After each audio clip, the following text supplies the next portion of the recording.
Hey, what up everyone? DredgeX97 here. How you all doing today? Today we have been, well, we're gonna be looking at a figure that's been long requested since April. Oh boy, I am so sorry for the delay, y'all. Work and then lack of motivation, and also a puppy who likes to bark a lot, so you might hear him barking in the background. And plus I've been busy with other things like collecting, so we're just gonna focus on this guy. This guy was suggested by, I believe, Alex Lemmings and TF Locks Animations, and I think someone else. If I forgot your name, I am so sorry, and thank you so much for waiting. Also, that said, I know the Lazy Eyebrow just reviewed this guy, so go check him out, the GDO Cliffjumper. But I am not going to give you the luxury of stop motion. I am, however, going to saunter you with my sweet, sweet, delicate voice. Alright, starting off with something that's a rarity on this channel is the box. Normally I throw boxes away, but for some reason I didn't with this guy. I keep this box underneath my bed. I don't know why I haven't thrown it away. But it's my first Japanese box. Kind of reminds me of a Zoids box, to be honest. And there's a bunch of stuff in, I'm assuming, Japanese. Yo no hablo japonés. Yo sé un poquito español y yo hablo inglés. Pero es muy bueno. And purple's my favorite color, so I'm enjoying this. It looks like on the box he's made out of opaque plastic, like regular plastic, and in person you can tell he is definitely not that. He can't lie because all his lies are see-through. So again, with the front and the side and other stuff, I don't see any sad Pac-Man, no choking. And that's it for the box. Moving right along, here is Cliffjumper, and like I said, purple's my favorite color, and I've always wanted an old-fashioned muscle car, so this this is just the best of both worlds. This guy was previously owned, and they put the Decepticon sticker on him, and I just now finally took it off. I don't know why I waited so long. I normally keep him in robot mode, so that's probably why. So let's start off looking at the Minicon. I totally forgot this guy's name. He is basically Revenge of the Fallen Ravage, and he's kind of cool. I like to use him as Shattered Glass Steel Jaw.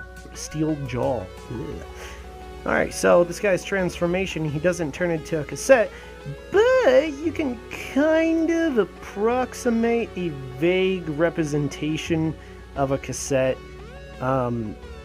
Because he gets kind of flat, but it all falls apart from the back. So there you go, you have that option. Definitely not what he's intended to do. You can also get him as like a throw rug, so if you want to.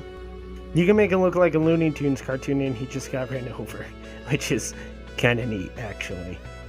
But yes, his actual blaster form is, I think like this. It's a chainsaw weapon. Very Gears of War vibe because it's a machine gun with saws. So I imagine Cliffjumper probably goes around and just saws up a bunch of good guy good guy Decepticons. He's a fun little Arms Micron. He's a fun Minicon, which is more than what I can say for iguanas or whoever came with the Viacon. I mean, he's cute. He's a cute little iguana, but still, it's not a chainsaw, unlike Revenge of the Fallen Ravage. So, yeah, that's enough of him. Oh, a little comparison. Here he is with a third-party Ravage. I have no idea which third-party Ravage this is, but yeah. It was actually cheaper to buy this guy than it was to buy the Ravage that came with Hound. So, yeah, this guy was $10. The Ravage that came with Hound was like 12, 15, so I ain't complaining. So he's decently sized. Now on to the meat, now that we had the potatoes. Alright, now for the star of the show.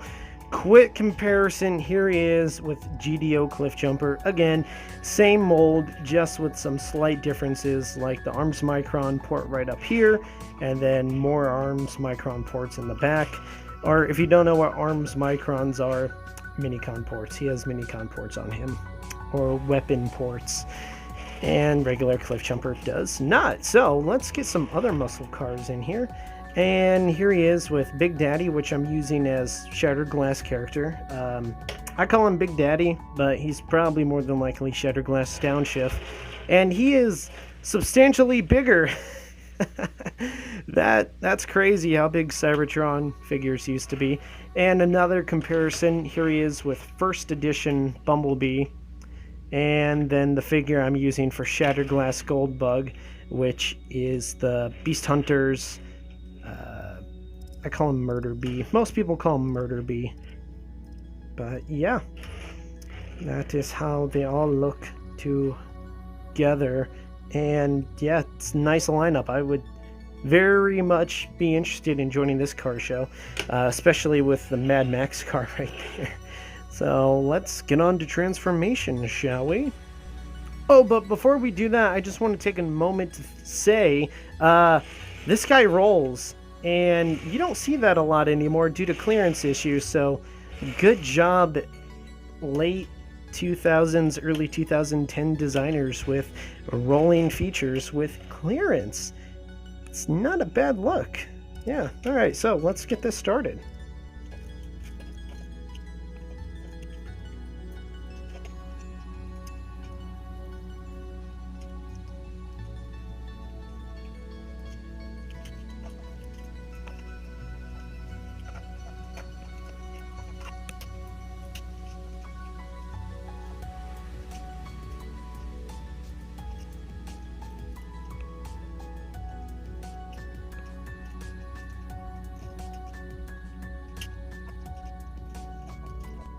And then here we have him in his robot mode, and of course he still looks stunning with that purple. Again, I don't know how I feel about the translucent plastic because that transformation can get kinda scary sometimes. One thing to point out, in Lazy Eyebrow's GDO review, he didn't know that there was a wrist swivel, which there is. On mine it was kinda tight, so I had to use old steel jaw ROTF Ravage over here to rotate it. So Lazy, if you're watching this, keep up the great work, and yes, it exists, so fret not.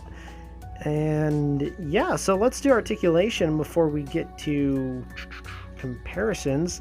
The head is on a ball joint and can spin 360 degrees and can look up and down slightly, but can just mostly menacingly stare at you with his one good eye and his evil eye, which, you know, is kind of cool, which is why I wanted to use him for Shattered Glass Cliffjumper, because he just looks evil.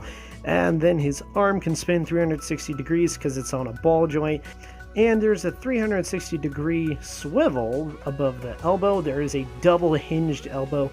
Of course, there's the wrist swivel, and you still have the added in flip out wrist cannon, which is good on both sides, which is, in my opinion, amazing, because I just love flip out cannons. It just makes sense for robots that can change their bodies to also be weapons as well. So that just looks phenomenal. Unfortunately, there is no waist articulation, and the legs can go forward kind of, they go back a lot. They go so far forward that they end up going sideways, which, you know, legs can go out that far. The knees can bend a little less than 90, unfortunately.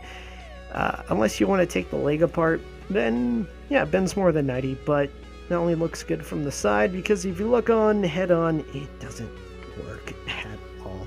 And then the toe can go down and up. So, yeah, he's got some really good articulation, and plus he comes with this chainsaw cat, which can plug on his back like so, and now it's a cape. So now he has a cape. It doesn't make wings, unfortunately. I like to sometimes think it's a gliding squirrel. So you can do this, and then he now has an overhead turret of some sorts. or you can just plug it on the shoulder. So now he has the chainsaw gato. Yes, he has the chainsaw gat of death, and he has his dual blasters. And of course I put the Shattered Glass sticker on his torso, and you could tell I did it because it's not centered. All this time I thought it was centered. And now that I'm looking at it on camera, it is not. So disappointing on my end. Now let's get some comparisons in, shall we? Here he is with his cohorts, Big Daddy and Goldbug, and yeah, I think I enjoy collecting Shattered Glass because the appealing factor of evil Autobots is just so enticing. Oh, speaking of evil, here he is alongside my custom evil Optimus Prime. And in the Shattered Glass comics, Cliffjumper was a sniper, so I like to give him this oversized Halo sniper I bought off of eBay, and it fits in his hand. I just had to do some modifications to it, so I just popped that in, and boom! Shattered Glass Cliffjumper. Hold up, let me pause this.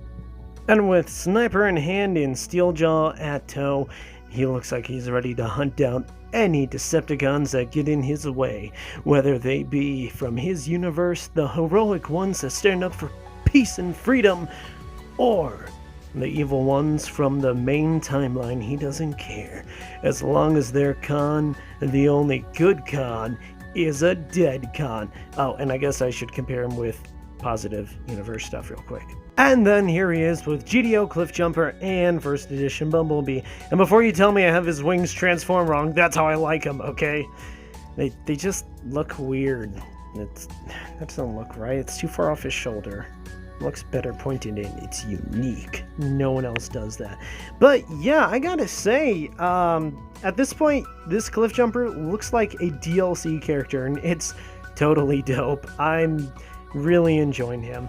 Anyway, speaking of enjoying, I hope you guys enjoyed this video. Be sure to maybe leave a like, possibly comment, get that engagement up and all that fun YouTube schnaz. If there are any other figures you want to have looked at, which, there's potential. There's potential. There's a lot of potential. If you want any figures to be looked at, or if you would like to have another updated look at my collection, be sure to let me know down in the comment section below. And I hope you guys have a wonderful day. God bless, and please stay safe out there. Oh, also, that Grimlock is totally amazing, that Hephaestus. I'm not going to say he's going to be the next review, but I'm not reviewing him. That transformation is ridiculous. Yeah, it's crazy. What? Yeah, that's a nice setup, actually. I like that. That's a nice shot.